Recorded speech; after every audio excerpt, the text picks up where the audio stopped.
Bienvenidos a Team Plantas. Si amas las plantas, la jardinería y todo lo verde, este es tu espacio.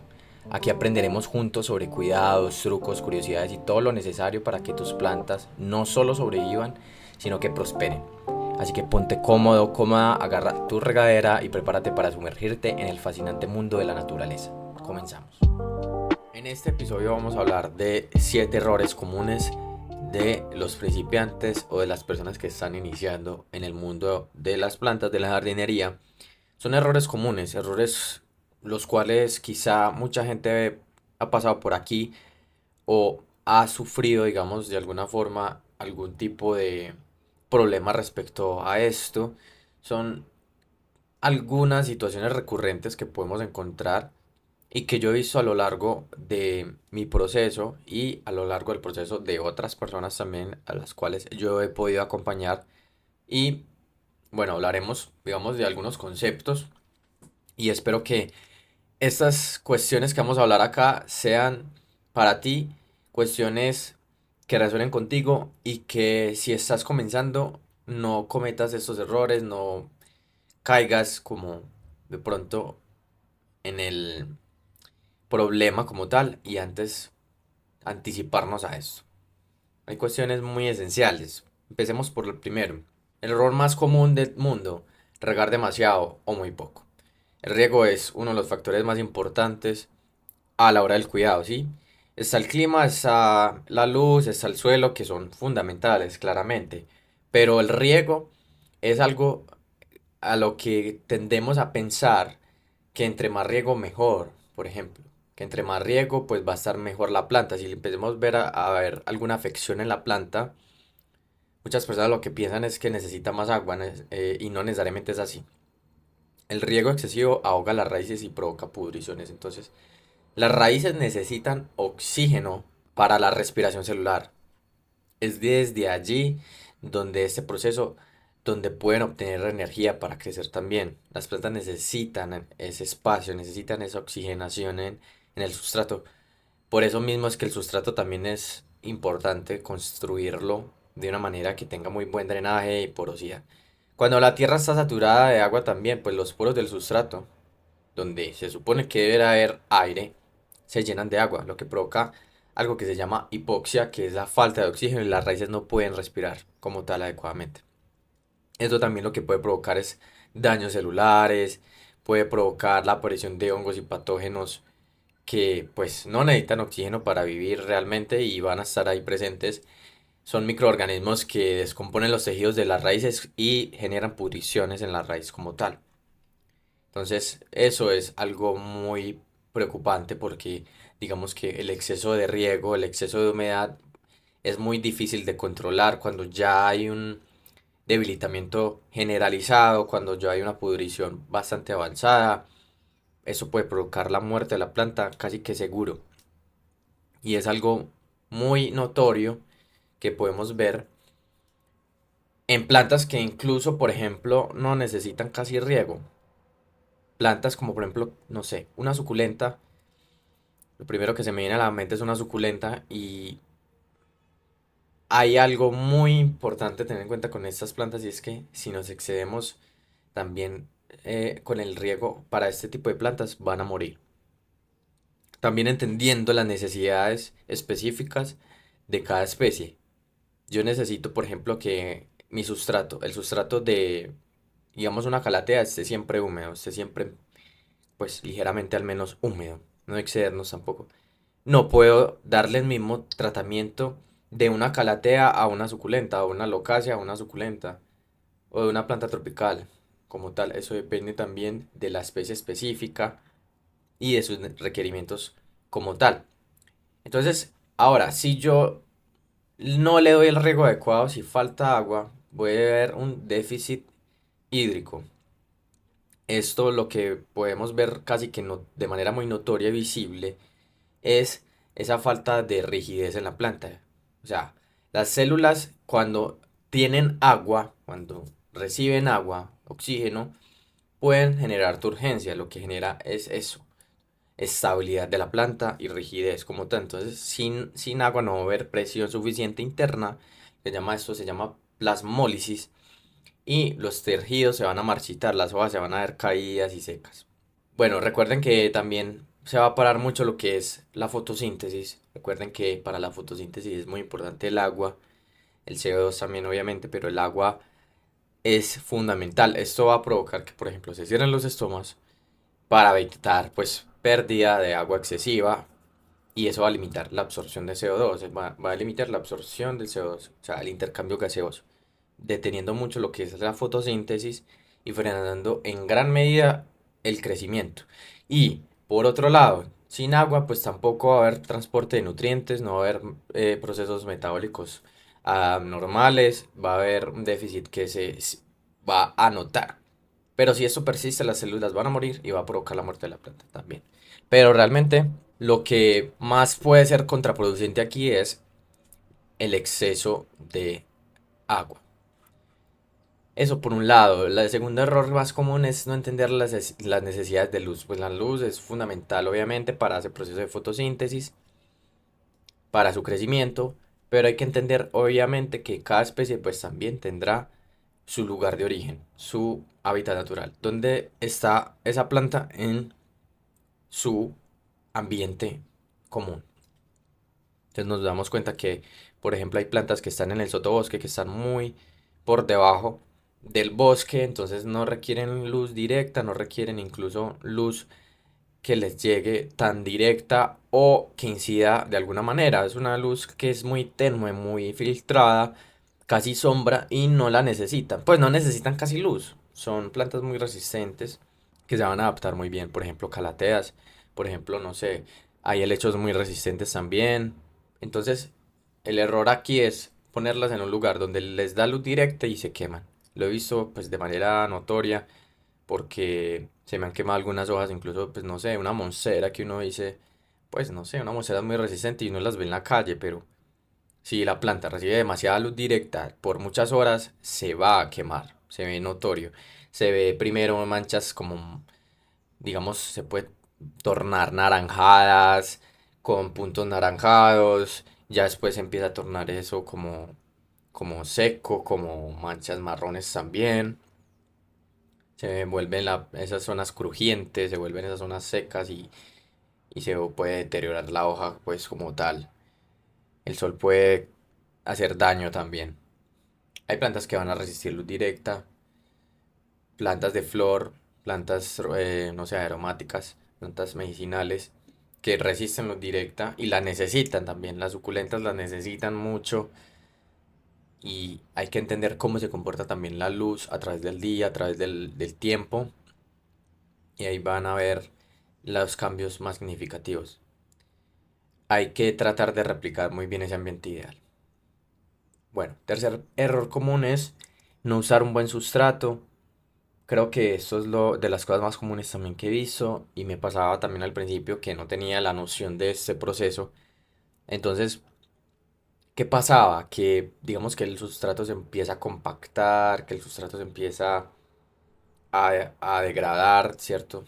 En el sentido de que pierde estructura, pierde estructura física, pierde la parte biológica, la parte química, entonces es importante la materia orgánica, por ejemplo, sí, pero también es importante darle muy buena porosidad, darle buena estructura, buena retención de humedad. Entonces usemos elementos que podamos tener al alcance para darle esos elementos orgánicos e inorgánicos para que haya un buen desarrollo de la planta a largo plazo, un buen desarrollo radicular, haya vida en el suelo, haya, digamos, disposición de microorganismos beneficiosos, benéficos para la planta. Si estamos cultivando orgánicamente, pues que haya un desempeño de descomposición de materia orgánica para que haya también a la final ese proceso de nutrientes disponibles en el suelo para la planta. A largo plazo, más que todo, pero van a ser nutrientes que van a estar ahí cuando la planta los necesite, siempre y cuando los necesite. Entonces no va a haber salinización, ni calcificación, ni nada de eso, entonces eso es lo bueno de la parte orgánica. Por otro lado, cuarto error común es no trasplantar cuando lo necesitan. Cuando las raíces ya están muy apretadas, cuando las raíces ya ocupan todo el espacio, hay que trasplantar porque entonces la planta se va a frenar, se va a ver frenada su crecimiento, se va a sentir estancada. Entonces es bueno trasplantarla cada que lo necesite por ese mismo desarrollo radicular. Nosotros podemos ver que las raíces incluso salen por el drenaje, o que salen incluso por arriba, o que ya vemos que la planta tiene un crecimiento bastante considerable, es momento de trasplantarla, ¿sí? Por ese mismo desarrollo que va teniendo. No todas las plantas crecen al mismo ritmo, no todas las plantas crecen de la misma manera, entonces entiende muy bien cuál es esa especie, cómo se comporta para darle la maceta que necesita también. No es lo mismo yo tener una maceta de plástico que una de barro, que una de cerámica o de concreto. Entonces, bueno, asimila muy bien eso. Trata de que la maceta no sea tampoco demasiado grande porque también puede ser contraproducente. Y al trasplantar, pues eso va a ser muy beneficioso porque va a revitalizar la planta y va a mejorar ese desarrollo que ya tenía. Tratar de soltar las raíces, liberar las raíces porque se empiezan también como a enrollar y a enredar. Entonces soltarlas y tratar de darle otra vez ese nuevo empujón. Obviamente dándole una buena maceta y un buen sustrato. Quinto error común es asumir que todas las plantas son iguales, que todas las plantas necesitan lo mismo, que riego, que luz, temperatura, nutrientes, que todo lo mismo. Pues obviamente no es como de los errores más comunes, pero pasa. Pasa bastante. Decir que, no sé, una planta como una begonia es lo mismo que una, un anturio. Son necesidades diferentes, cuestiones diferentes. O que una calatea va a ser exactamente que una alocasia, tampoco. O sea, pueden ser parecidas, pero no exacto. Entonces, dentro del mismo género, cada especie tiene también sus propias características. Llega a ese punto. Pueden ser parecidos, como te digo, sí, pero no necesariamente exactos. Entonces, dependiendo de la familia, dependiendo del género y de la especie, tendrán sus requerimientos específicos. Se investiga entonces muy bien para evitar problemas como tal, porque sí, llevamos la planta a la casa y súper felices, pero los días se mueren. Entonces también, entender también cuál es su ciclo de vida, cuál es, digamos, ese periodo de vida que tiene. Puede ser una planta que dure años, otra planta que dure un año o menos. Entonces, entiende eso, entiende cuáles son las necesidades de nutrición también para que a la hora de que haya una deficiencia o una carencia la puedas resolver de manera óptima. No, por ejemplo, la humedad, no darle humedad en exceso a una planta que no lo necesita para que evitemos hongos.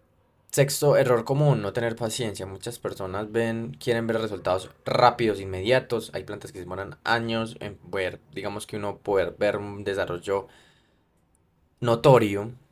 Hay plantas que necesitan que en la parte radicular haya primero muy buena estructura, que haya muy buen desarrollo radicular para que empiece también a generar brotes que uno diga, wow, vale la pena. Por otro lado, hay plantas que crecen demasiado rápido, un potos crece muy rápido, pero para ver, por ejemplo, una hoja grande y un potos es complejo, o sea, requiere tiempo, requiere ciertas características, ciertas condiciones específicas y demás. Entonces no es que de la noche a la mañana ya tengo plantas gigantes o exuberantes, no sucede. Yo tengo una calatea ornata que tengo hace más de, yo creo que ya lleva 2 años conmigo aproximadamente. Y para yo ver unas hojas que yo diga, wow, increíble, pues mira, pasaron muchos años no, 2 años, pero sí pasó bastante tiempo. Y si yo no hubiera tenido la paciencia suficiente para entender cuáles eran sus necesidades, para saber que entonces había un momento en el que yo al principio no le daba lo que necesitaba, porque no, siendo honesto, no sabía cuidar bien las calateas, siendo honesto. Entonces cambié la forma del cuidado y hubo un cambio radical. Luego la trasplanté, luego seguí trasplantando, así sucesivamente. Hubo un momento en que me tocó cortarle casi que todas las hojas, una poda radical, casi que un 50%. Y eso también da mucho miedo. Ahorita hablaremos de la poda también, pero da mucho miedo, pero a veces es necesario para revitalizar la planta, por decirlo de alguna manera. Y que la planta pueda acoplarse de una manera adecuada y que no se estrese tanto. Porque al final igual sí se va a estresar, pero que no se estrese tanto. Podamos raíces un poco y dejamos otra vez que se acople. Y ya ahora la planta está increíble, increíble. A veces se nos mueren las plantas y es normal, es algo que puede suceder. Entonces tener la paciencia, tener la tranquilidad de saber que eso puede suceder o pasa algún problema y nos estresamos y no buscamos la solución. Hay que detenernos a pensar, asumir la responsabilidad de que la estamos cagando, porque obviamente la planta necesita de nosotros un 100%. La estamos cagando, entonces asumamos la responsabilidad y corrijamos.